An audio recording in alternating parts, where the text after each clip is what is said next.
All right, guys, welcome back to the 13th grade. This is the section of relationship advice. I don't know. It's not really like in relationship advice, but the idea is, again, going along with these themes, it is these components within a relation, within any, is components within a relationship that can really drastically affect your ability to be financially secure. Finance is a direct relation to the health of a relationship. And so the idea is like if you have bad relationships, your finances are going to be bad and sort of vice versa, right? So they kind of go together. So there's a couple of these things we should cover. There's two reasons, and again, this is going to be more so relationship guidance feeling than just straight financial literacy. When like with our parents, my parents would have said, just like, oh, you're in your early 20s, have kids, no big deal. Like, yeah, it's a financial burden, but like you'll figure it out. We didn't have any money when we had you. You're never going to have enough money to have kids. So just have kids and you'll just kind of figure it out. People kind of treat, although they don't say it, they kind of treat relationships in much the same way. They'll be like, oh, you're young. Yeah, you don't have any money. You just graduated college or whatever. You're just getting started. Like, yeah, go get married. Like, you'll figure it out. Right. I can't say to you like kind of a worse decision. One, society is going to tell you that like you got to go to college, graduate, you work in a couple, get married, have kids, two and a half kids, right? There's like a certain timeline. If you are your early 30s, your parents are probably going to be like, "So you date anyone? You think about getting married? Shouldn't you start having kids or whatever?" Like you want to have your like send your parents into a panic attack is be 35 or 40 and not get married, not be married and not be like sort of starting that relationship. What I'll say to you, in the idea of like relationships is the way that I've seen it. I don't think it's really great, a good of an idea for you to get married um, until you've made it. Okay. And this might pertain to my gentlemen that are out there because a lot of a man's wealth or worth in a relationship, the way that a woman sees it, is about what he's able to provide to the family. And what I can say to you that is, in addition to this, um, a lot of men, and this is like going down like the Andrew Tate sort of vibe, right? Is that the respect that a man feels from his wife, from his family, as he's going out and providing and doing all those things, just thinking like traditional roles or whatever, is very important. I don't necessarily know if you get that same level of respect if she saw you make it. Okay. In the same way, if he saw you make it, because it actually goes both ways. And what I mean by that is, and we've probably, if you've old enough, you probably have been in one of these relationships where it's like you've you've started off, maybe you were together, you're both working, you're both doing your, or you can end up like you're both working, you're both doing your same thing. You try to start businesses, you failed, you failed. Like you've seen really great highs when things were good, really bottom lows. And like you've just, to get your footing, to be sound financially and successful financially, it doesn't usually go like this, right? It's usually just like this for a long period of time. And then you kind of get your groove and then you're like, okay, I'm established. So, when I say an established man, I mean like you have a good career, you have decent vehicle, you have a least place to stay, whether you're renting or buying, like you have a stable. So in China, for example, you can't really even find a mate unless you have a house, a car, a stable job. Like you have to show stability as a man for you to get a mate, to get a partner, right? If you don't show stability, you'll never get a mate.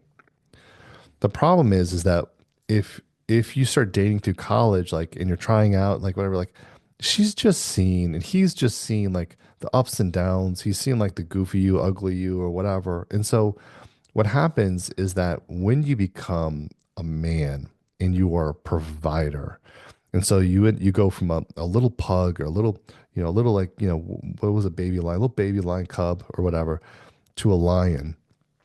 And again, both on man and female side, right? You can go look up to a line or whatever line esque or whatever it is.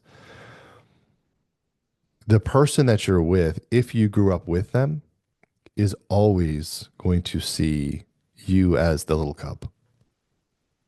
It is what it is. She's always the cub, right? And so, because you can't unsee the ups and the downs, you know what I mean? And so, my recommendation to keep this video short for my men out there and for my boss chicks out there, or whatever, is that you just don't you just don't necessarily want to establish yourself, like get married and really settle down with your queen, who you want to treat you as a king, and vice versa. If like if you just know all the gooey parts, right? Because once you've established yourself and as a man, you've figured out what it is to be a man, who you are as a person, like you've done the deep dive, you've found who you are, like nobody needs to know you. Like you got to go find who you are. And that means dating. And that means going through different relationships and winning and failing and doing a business and winning and failing. But that journey of you becoming a man is great. It's a great journey.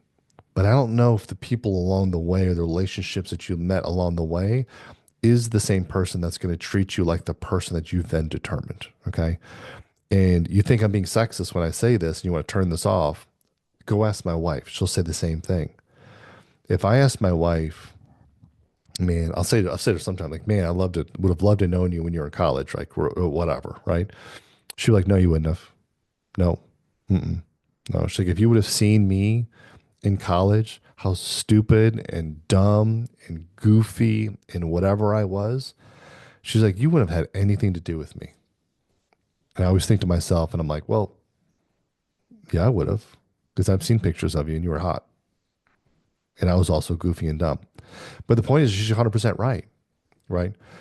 I've had a couple major failed relationships. All of those I would attribute to this simple principle that as you're growing up, if you grow up with somebody, they see the good, the bad, the ugly. Not to say that when you're established, you're never going to show vulnerability or good, bad, and ugly. Like we teach a whole course on that, right? What I'm saying to you is until you are a man and you've established yourself and found who you are, both male and female, you just have no business in getting married, right? So when I say established, yes, that's probably established financially, sure. But it's also established in who you are, what you want your life to be, what your goals are, what's your sense of purpose, all of that.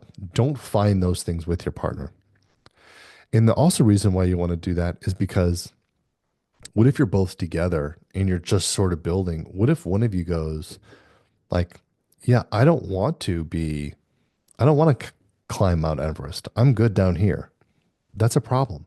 And so now you're married because you've just lived together and you've decided that for you in a life of fulfillment is to travel around the world and be in the seminar circuit and give speeches and just rule the world and never give up and you want to be president of the United States one day or whatever.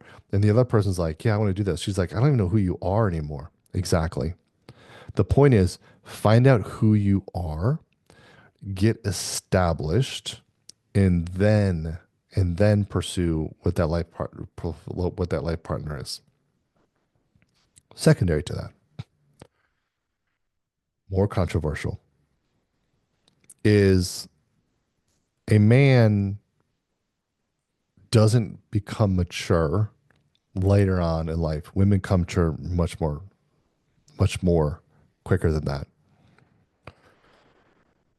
A woman in the purest form, remember I was talking about if you go back to the other videos, talking about the extremes, right? For the most part, many women, let's say majority, many of women want a man that is making as much or more, is more established than what she is. As a man gets older and more mature and more established and more wealthy and more successful, he becomes more attractive to her. A man who is more attractive, I'm sorry, is more attractive in the eyes of the female due to his financial wealth, stability, what he's able to provide, which is like a core philosophy of what men's purpose is, right? as he becomes more attractive to more people, to more of the opposite sex, he has more options. And so it can cause conflict when a man's options are infinitely open as he becomes more successful. Okay, because there's lots to choose. There's just much less to choose from. The point is that a solid relation and what that man desires, okay, is going to most generally be fruitfulness, young, vibrant, a woman of childbearing age, which unfortunately, I'm sorry, it's controversial. Let me get like a lot of hate mail, is like going to be, 25, 26, 27, 28, like in that range, right? But once you start getting into 30s, your biological clock, while you still can have kids, it just gets less. There's more possible defects. It is, I'm not going to go into the science. Like, it's true. You would rather date you at 25, 26 than you at 35, 36. It is what it is. So if a man really doesn't truly find himself until he's like 30, 32, like you got to go to college, you got to like get your first job, get some money into your belt, do some experiences, like you figure out who you are. For most men, that's going to be like early 30s, right? And so a man that is making, $250,000 a year, has a beautiful home, he's now provided, he's got his stuff together, he's well sound, he's taking care of himself. He could then go date someone at the exact same age, but his ideal mate is generally going to be in those 20s, right? And so in most cases, he's going to want to go down and marry in the more youthful age because that's going to be more appealing to him. At the same stage, that woman that is in 24, 25, 26, if she's looking for a mate, she's probably looking to her left or to the right, and she's going, well, here's this guy. I've been dating him since I was 22. We're now 5 years into the relationship. I guess the next step is to get married. I've seen him, of his goods, his bads. I've seen all the crazy things, the vomiting in the aisleway after the football game. Like I've just seen whatever. Like he's my little cub. He's my little cub. He's not my lion. And so she'll look at a man, even though she's been with this guy forever and may love him, he's just not ever going to be the lion to her per se. And so she can look at a man that's now 20, 32, 33, the man that the person she's dating might eventually become, but hasn't yet because he's still growing, still finding himself. And she could be saying, he's attractive. Because a woman that's in her childbearing years, that's getting ready and thinking about settling down, is thinking about who can I build a family with? Who can provide for my family? Who can provide for me? And that person is most likely going to be the more established, well put together lion. Okay. And so that gap difference between 5 to 6 years difference is drastically different. Okay. And so what I'm saying to you, like, don't get married till you've made it. Women have generally made it when they're 25, 26 because like women just develop more. Like you find out who you are, you know who you are as a person, like you've experienced life or whatever. Like my wife was extremely mature at 22, 23. Okay. And I was at 32, 33. Like I guess I was mature or whatever. Claire and I, the wife and I, we're 9 years apart. It works amazingly. All right. Because when she met me, I showed you the pictures of where she was at. She didn't have a whole lot of money. She knew who she was. She knew she wanted to be how she wanted to be in a family. She knew what she wanted to be as like far as a wife, all those types of things, right? She was sound. She knew what she dated around. She'd done all the things, right? She was ready, mature, already traveled the world, lived in 2 different countries, all of the things, right? And so when she was looking for somebody and found me, and I was then at that point in time established in my career, had a nice little house, had my finances together, like I was making a good income. I was very much, much more attractive than the 22, 23-year-old guys that were just playing video games all day long, the guys that she'd kind of been around with or hung around with before. She was looking for a lion, someone to be her rock. And as an older man, that was that rock for her.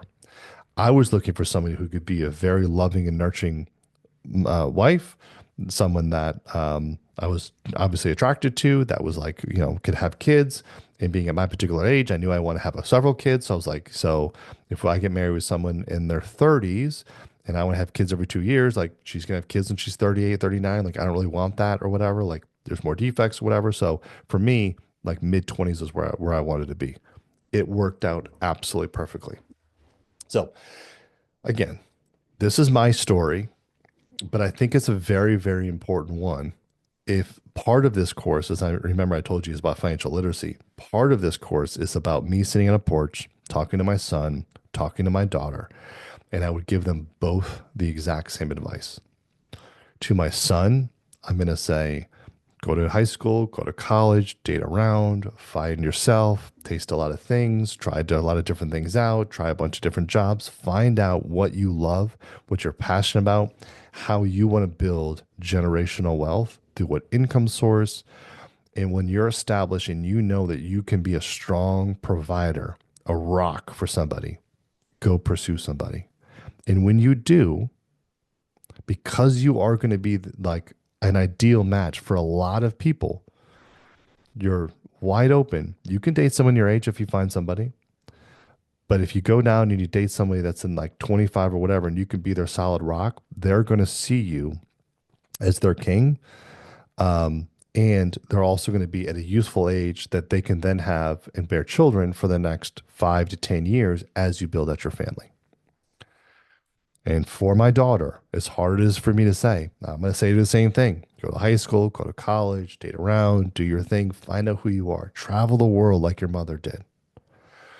But when you're looking to settle down with somebody, I do not want you settling down with the guy you're still in college with, the guy that just got his first job, that may get fired next week, that doesn't have a house, doesn't have any financial stability, doesn't have anything, and so that you guys can just then go figure it out.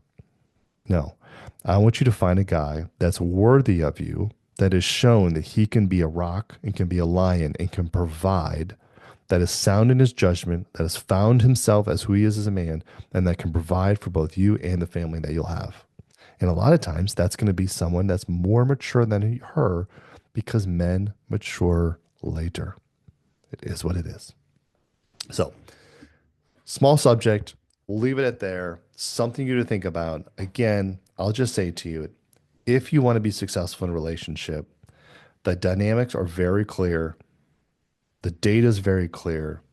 The best case scenario, do not get married and pursue a lifelong partnership until you yourself know who you are. If you do, you're going to make yourself, it's going to be a lot harder for you. If you wait and you first establish yourself, you'll have a lot easier road later on down in life and a lot stronger relationship.